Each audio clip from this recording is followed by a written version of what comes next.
Should be gone.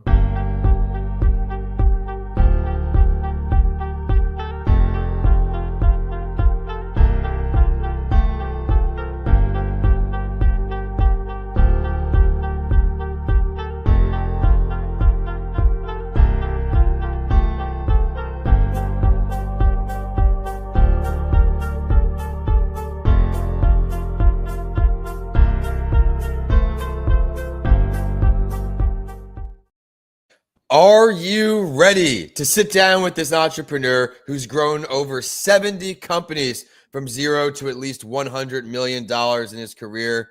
He's got a lot of lessons learned to share, including a significant setback that forced him to lose a $20 million portfolio at the age of 30. He did not give up. Determination, resilience, not only to overcome homelessness, but to build his wealth beyond 9 figures. We have an all-star with us today out in Sedona. Damian, thanks for taking some time to join us here on That Entrepreneur Show. Glad to be here. Thanks for having me. Oh, I'm excited to sit down with you. Today is one of my podcasting days. I'm live streaming, we're podcasting, and of course, we're learning a whole lot. Not only he's got these businesses, he's got 12 books. We'll learn a little bit about that. Of course, I'm going to extend the Writing with Authors invitation to him to come on and talk about his books. But for today, this is That Entrepreneur Show. Thank you for tuning in each week and helping make this show a top 2.5% global show. Your support listening helps attract amazing guests like we have today with Damian, and he is going to talk about the necessary mistakes and failures that so many people get caught up with, but they're truly stepping stones to success, and I love how he puts that. But first, got to show love to our show partners, JohnFord.com. Check out his Empathy app in the App Store, his Empathy card set, along with Coming Alive Podcastproduction.com to start podcasting today. But Damian, here's the way it's going down today. I like to do it in phases. In the beginning, what's going on right now, and at the end. You had all this success, but how did it start? What led you to become an entrepreneur at first? I don't think you have a choice. When entrepreneurial tendencies are in your blood, you can't help but see problems everywhere. And it started when I was a kid. When I saw the problem, I was told we had a problem. We were broke. We didn't have any money. And I wanted to go buy video games. So I basically created a video game business so I could play games, and ended up hiring my parents. And that was how things just kind of went. I got irritated in college because I felt like the bookstore was ripping everybody off. So I started a bookstore in the dorm room, and I ended up putting the bookstore on campus out of business. So they threw me out of school, and they didn't really appreciate me doing that. But all these things that I was seeing and doing, it was just a function of being an entrepreneur. You see problems, and you just can't help yourself. You go, oh, I could do it different. I could do it better. I could solve this thing. And that just led to other things. And every time I went back to college, which happened 4 times, I just realized this is not the right path. The right path was for me to go out there and break things and fix them, and use those different experiences, those businesses, as stepping stones to whatever the purpose was. The purpose was me growing into the person that I am today, and building what I'm building. And so all those things had to happen. And it was just, that's what I was, it's in my blood. So that was going to be what I was going to do, regardless of what I thought I was going to do. I had to do that. I had to put over here in the notes when we go live, the bookstore in the dorm room. And then you put it, we've done a lot of these shows here. That's the first time I've heard anything remotely close to that. So that's freaking awesome, man. And it shows you that everyone out there, for me, it was shoveling driveways real young. You hear others with like the lemonade stand type thing. He built in early, got it done, but eventually you got the ball rolling. What was a piece of advice you learned after these first few years that you wish you knew when you started? Well, I mean, it's unbelievable how my first book, I ended up writing a book about all the mistakes I made in real estate. And it was funny because I thought, man, I've lost over $1 million. And it was like 2004 when I wrote the book. Okay. And I thought, oh, I've learned all this stuff. And now 20 years after that book, I realized how many more things you can screw up so many things. And so one of the things, look, you got to be really clear on your numbers from day one. You got to have somebody helping you, because if you're the bookkeeper, you're not going to be the entrepreneur. And that was important. The other thing that it was really, really crystal clear in retrospect was you got to have people that are going to tell you the truth, that you're paying to give you the truth, the advice, and then follow their lead. People, not just your friend or your neighbor or your cousin or coach that went to a weekend seminar. You need people that are 20 years down the road, potentially, in terms of their actual experience. if they're the same age as you, they still need more experience because they're going to be able to see around the corner and instinctually be able to give you insight and advice, not just theory that they read in a book. That's something that I got messed up on because I started letting my ego take over, and it really screwed me up over the years. I love how you're humble enough to share that, where I'll share mine now, where my ego went far out the window. Young guy MBA book, cool. I found myself now being a busboy with an MBA to make this dream come true a couple years ago. So I think the process of serving someone else really checks any ego you have in general, which is a good thing, because now, like you, it set me up to who I am today. And I want to circle back to something I started in the beginning with. You took a big hit, $20 million in your portfolio, right? Big hit may not be doing it justice, right? But seeing you today and seeing the sheet I have in front of me of all your accomplishments, got to circle back to congratulating you on all this success. But walk us through, obviously, what happened, and then we'll talk about the rebound. So in 2004 and 2005, I had built up this portfolio of 150 houses. I ended up selling up basically all of them over a couple year period and had millions of dollars. I was feeling pretty smart, had a Ferrari. And then I thought, well, shoot, I'm brilliant. So I went out there and launched projects in multiple states, building the apartments and condos and doing a lot of different things, thinking that I was 10 feet tall and bulletproof. And I levered up and was too scattered, did not focus. And ultimately in 2007, things started slowing down. And by 2008, I had 7 projects that instead of making me over $1 million each, they lost me over $1 million each. And net, that put my portfolio, my $20 million went to -5 in 12 months. And it was a reset. It was where everything went away. All the credit cards got turned off, $1 million in credit card defaulted. And I ended up being homeless. And that's what I had to go through, because part of that process was I wasn't willing to be wrong. And sometimes you're forced to be wrong. Either one, you end up in the hospital, or two, all your credit cards are turned off and you have no money. So you can't pay the things that you shouldn't have been paying a year ago, but you're finally out of money and out of credit. And that's where I got to. And then it was the reckoning. And that's, we need those type of things, those experiences, to give us a dose of reality instead of living in a delusion saying, well, this is what it should be. Nobody gives a crap what it should be. The market doesn't care. The universe doesn't care. Your ego cares. In reality, it is what it is. I absolutely love that. And again, it's inspiring to me. Everybody on this show inspires me in new ways, but now you found yourself not being able to spend money on the things you shouldn't have spent money on. So I think that was a good analogy, and hopefully it gives perspective to where eventually, if you want entrepreneurship to work, you have to really focus in. And for me, it's sacrificing a lifestyle, a nightlife for a bunch of years, and really being your only friend besides the computer. But you have to do what it took. And now, what was your first move? Say there's someone out here and they're struggling financially, right? They may not be homeless, because I don't know if they'd be listening to the show, but maybe. What are some of the first steps you took, not only to stay mentally positive, but to believe in yourself enough that you believe that this wasn't it? There's more. So what I did back in the beginning was what I started to do after a period of time. It took me a few years to even acknowledge. First, I had to go through the whole cycle of grief, where you get mad and then you pretend it didn't happen, and you go out and you show people your American Express black card, and you're like, hey, I'm still at number one, top dog. And you don't really mention that it's been turned off and you can't even charge gas or toilet paper. But you go through this cycle, and eventually you get to a point where you're like, I don't know what I don't know. And so you reach out. And so the first thing that I said, I would go back and do this. It was the same thing that everybody should do. You got to get people around you that are not only telling you the truth, but are seeing the future. And so when I first started, I had people around me that were doing the traditional go to college and getting jobs and all that stuff. And my family was basically pounding that drum. And instead, what I did is I started listening to people on tapes, burning out the tapes. And that's what I did. I wasn't the fun one. I was the one that was studying and working Friday nights. And that's been a lot of the last 25 years. So what do? You got to decide, is your vision more important than the momentary bliss of going and getting smashed or watching football? And for most people, the answer is no. They'd rather go play. And if you're willing to pay the price today, you'll be able to pay any price down the road. And that's what I chose to do. So the first thing is hacking your environment. What did somebody do?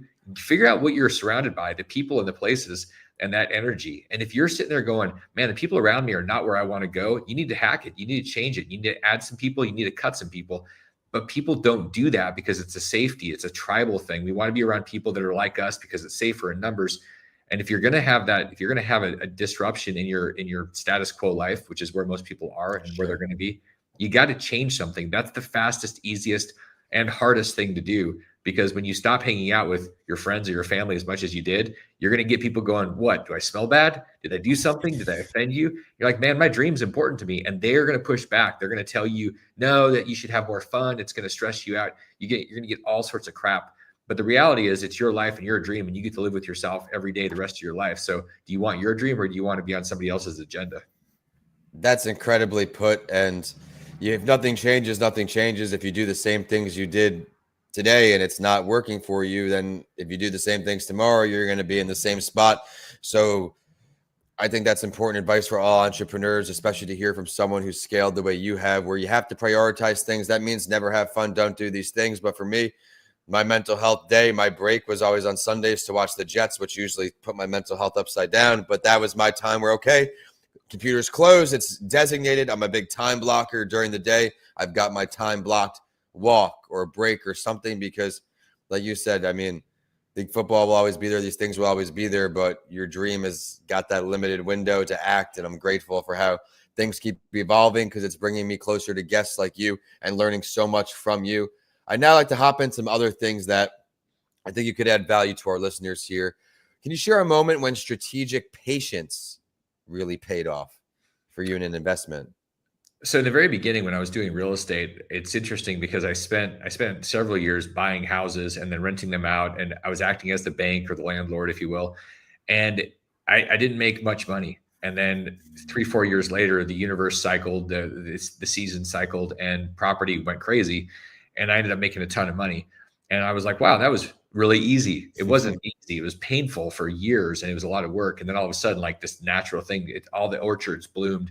And the exact opposite happened whenever I tried to flip a house. I think I flipped 4 or 5 houses and lost money, had several go to foreclosure.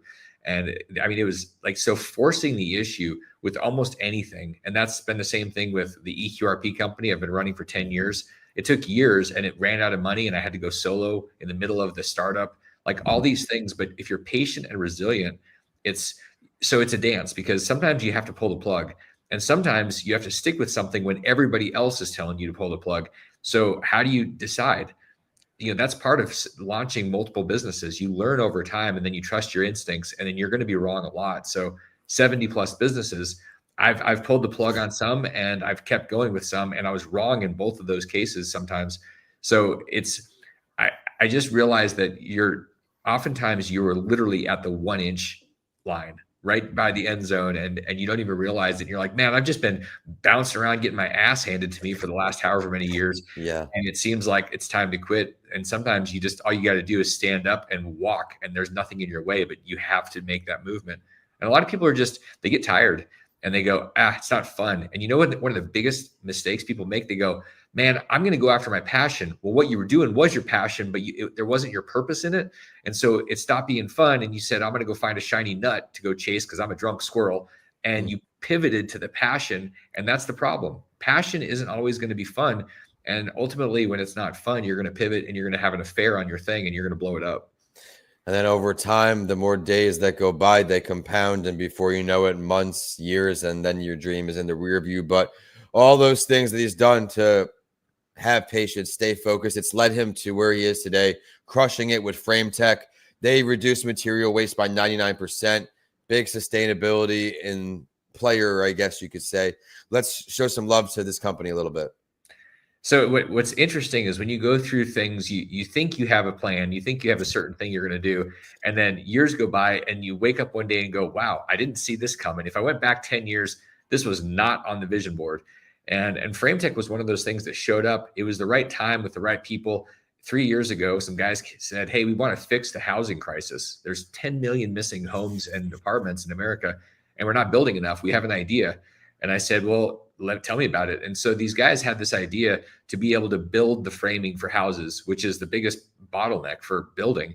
They said, we can build this thing. We can do it 4 times faster, 10 times better quality through automation, and we're going to have 99% less waste. And I said, that sounds really cool. And the more I dug into it, I realized these were the right guys. And I said, you know what? I'm in. You guys need $40 million to do this. I'm in. Let's do it. So me and my community came together with our money. We came in and we launched the Frame Tech and have our first plant producing this last fall, and our second one is rolling out and under construction. And what this does is it solves the housing problem, and it's making everybody going, whoa. Like, there's been no innovation in the last 70 years in housing, and we have a huge problem. When Trump talks about solving the house, like we need to innovate, we need more housing. Yeah, how do you do it? You get companies like FrameTech going out there and creating new ways of doing things so we can produce a lot more housing, and that's what we're doing. What is one of these ways that you're using to produce these houses? Like, I know you're saying not conventional, we're moving past the 70-year-old standards. Give us a little preview of what's cooking here, Damien. Yeah, so the way that framing is, typically what happens is you see people, some guys out on a slab, and they're standing up 2x4s and 2x6s, putting nails into them. That's all site built. What we do is we build all the walls, the trusses, the floors in a plant, and then our team takes that stuff out to the site and puts all the stuff together. So we're turnkey. You give us your plans for a house or an apartment, and 2 weeks later you have a sited, done, framed structure. So this is all custom. This is track homes, it's apartments, it's hotels. And what that does is our automation inside it, it's the components that are being built in a manufacturing plant. So we build all this stuff. And when you build something in a manufacturing plant using robots and super tight tolerances, the quality is like 10 to 100 times better than site built. Nothing is wobbly. You have straight lines, and everybody wins because our product is so tight. We do things that make the electricians and the plumbers, everybody's happy, everything's straight. You have less defects, so you don't have lawsuits like you would with the other typical traditional type of stuff. And because of our technology, which is patented, the way that we build these things, we use all these boards and we stick them all together using a finger joining system. And what that does is it allows us to not cut off 18 inches of a 10-foot board. We actually cut off nothing other than sawdust. And so this allows us to reduce the waste. Instead of a dumpster, it's a little bag of sawdust for a house. And that is unprecedented. Nobody's ever done it before, but we have done it. We've proven the concept. And like I said, we're building our second location, and we've got sites. If you look at frametech.com, you'll see sites across America that are targeted for expansion. Thank you for sharing your website. You're saving me some time, but we'll still revisit it at the end. It's always a fun time for me, even though we're winding down, because there's a question I get to ask each and every guest here, Damien. If you could sit down with any entrepreneur, dead or alive, whether it's at this point of your journey, when you started, whenever, who would you choose and why? You know what I want to do is I want to hang out with Elon, and I want to just rub his head. And the reason I want to do that is because there's a certain energy that Elon puts off, whether it's in politics or in business. This guy has this FU attitude. That's the name of my podcast, by the way, FU, Financial Underdogs. And it's this, I'm going to do this thing, and I don't care what you think. You can think I'm crazy. I don't care. And I just love being around people like that are obsessed. They're focused. They're resilient. It doesn't matter how many rockets blow up. That guy's just like, yeah, but we're building a bigger one while the other ones are blowing up. We don't care. So spending time, and it's back to my original hack, the environmental hack. Who would I want to spend time with? That guy, 100%. Let's delve deeper, because the answers are endless. Where would the meeting go down to? Would it be on Earth even? Man, that's a really interesting spin on it, because why would you not want to go to Mars and have the meeting? Why would you not want to hang out and go there? When Elon talks about stabbing a flag, a U.S. flag on Mars, he does it. He goes left and he goes right. I'm like, great. So let's go up there and each of us take a flag and we'll stab it and have a conversation on Mars. I mean, that's just, when you start thinking, it seems crazy and radical, but that's what entrepreneurs do. You literally have to be willing to say things and dream things and then go do them that are crazy today and normal tomorrow. As I go through the show, I put little notes for when we go back to edit. I like to do the teaser before the show, because the way you described entrepreneurship there, I mean, they say you're going to fail, but you don't know what failing is until you actually start. I had my first entrepreneurial thing in 2015. I spoke for my MBA, kicked all this off. And every year I learn how much I don't know and how much more I still need to know, not just in my field, but in life. So thank you for sharing that. And Damien, thank you so much for taking the time from across the country to sit down with me and my community of entrepreneurs. Now, one more time, not just your website, but where can we connect with you online? Best way to find me online is to go to turnkeyretirement.com and download the book that I wrote. It's the 10 steps to 10 million in 10 years. Take you about 10 minutes to read it. And it's what I did personally to create millions and then tens of millions and then crossing the $100 million net worth. That's, to me, a seminal piece, because in 10 minutes, you can understand the principles that'll get you wherever you want to go past the point where money matters in your life. Yeah, I appreciate you sharing that, everyone. Be sure to connect with him online. He is a great resource to have. This show is That Entrepreneur Show. I want to thank you again for tuning in to make this a top 2.5% global show. My name is Vincent A. Lancey. You can find me on social media at my name or anywhere on Google. That Entrepreneur Show is on all social platforms, all podcast platforms. Please subscribe, leave a comment for our guest of honor, let him know how well he did, and we will be back again next week. But first, thank you to johnford.com, Coming Alive Podcast Production.com. We are signing off today, Arizona down to Florida. Damian, thank you so much. Thanks, Vincent.